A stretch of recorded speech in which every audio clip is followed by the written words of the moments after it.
Et salut tout le monde, j'espère que vous allez bien.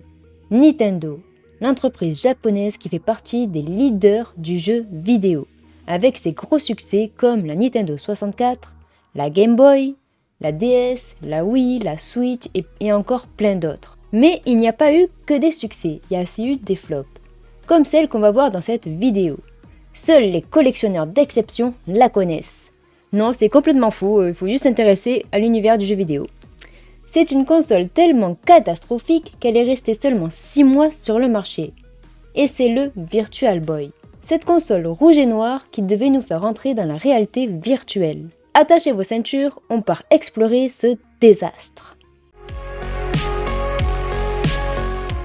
Attention, cette histoire ne commence pas au Japon comme on pourrait le croire, mais aux États-Unis, à Cambridge, au Massachusetts, en 1985. Un ingénieur nommé Alan Baker crée son entreprise, Réflexion Technologies. Son objectif, développer une technologie révolutionnaire utilisant des réseaux à balayage scanner. Voyons un peu le principe du système. On aura deux écrans légèrement décalés, avec un miroir tournant devant pour donner un effet de profondeur. En gros, la LED envoie un faisceau de lumière rouge, puis le foyer concentre les rayons lumineux sur le miroir tournant sur lequel l'image va se former. Mais voilà, quand Baker présente son prototype à Sega, c'est le drame. Son invention provoque des maux de tête et des nausées. Sega dit non merci et passe son chemin. Mais c'est là que Nintendo entre en scène. Et pas n'importe qui chez Nintendo, Gunpei Yokoi, le génie derrière la Game Boy. Yokoi voit un potentiel et les deux entreprises passent un accord. Le projet 32VR est lancé. Mais les 4 années de développement vont être compliquées. Ça ne sera pas de tout repos. Il y a eu pas mal de problèmes. Et le premier, c'est les ondes émises par la console, considérées comme dangereuses. Pour remédier à ça, ils vont placer une plaque de métal autour de la puce, ce qui va alourdir énormément la console, qui ne pourra plus être portée sur la tête. Du coup, ils avaient envisagé de la faire tenir sur les épaules, mais ça aurait pu causer des accidents pour les enfants qui l'utilisent. Et finalement, ils ont opté pour une solution, un trépied sur une table.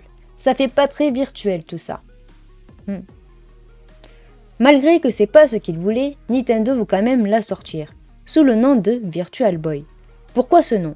Virtual qui renvoie à la réalité virtuelle, et le Boy qui renvoie au succès de la Game Boy. Puis, le 6 janvier 1995, le Nintendo of America présentera le Virtual Boy au Consumer Electronics Show. La console a un design particulier. Il y a un casque avec une mousse anti-reflet, la cartouche se met à l'arrière du casque, on retrouve un bouton pour le volume du son qui est en haut-parleur, un pad qui est très ergonomique avec croix directionnelle et boutons AB et LR qui sont situés à l'arrière. Il est alimenté par des piles ou un bloc d'alimentation qui permettra d'alimenter la console. La sortie officielle a lieu le 21 juillet 1995 au Japon, puis le 21 août aux États-Unis. Et vous me direz bien sûr, et l'Europe dans tout ça? On la verra jamais. La console est vendue avec Mario Tennis, mais le vrai bijou de la bibliothèque, c'est Wario Land. Malgré une campagne marketing massive, c'est le flop total. Pendant ce temps-là, bien sûr, PlayStation et Saturn cartonnent, avec des graphismes plus poussés et utilisant des CD qui mettent la pâtée aux cartouches. Nintendo jettera l'éponge après seulement 6 mois de commercialisation et s'arrêtera en 1996 aux États-Unis. Bilan de cet échec. Il y aura seulement environ 780 000 exemplaires vendus, avec seulement 22 jeux pour le Japon et 14 pour les États-Unis, ce qui n'est vraiment pas terrible. Mais Yokoi rebondira avec la Game Boy Pocket, avant de démissionner le 16 août 1996. Mais malgré l'échec énorme du Virtual Boy, Nintendo fera quand même des clins d'œil à cette console, comme dans Luigi Mansion 3 avec le Virtual Boo qui permet de communiquer avec le professeur Catastrophe.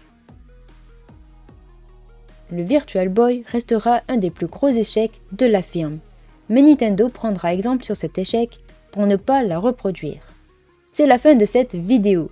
Vous savez tous sur cette console maudite. Le Virtual Boy restera un symbole de l'audace de Nintendo. Dites-moi dans les commentaires si vous avez déjà testé cette console. Moi perso, je l'ai jamais testé et j'aimerais bien la tester un jour. En tout cas, si la vidéo vous a plu, n'oubliez pas de me mettre un pouce bleu, de vous abonner si ce n'est pas déjà fait. Et nous, on se dit dans une prochaine vidéo. Bye!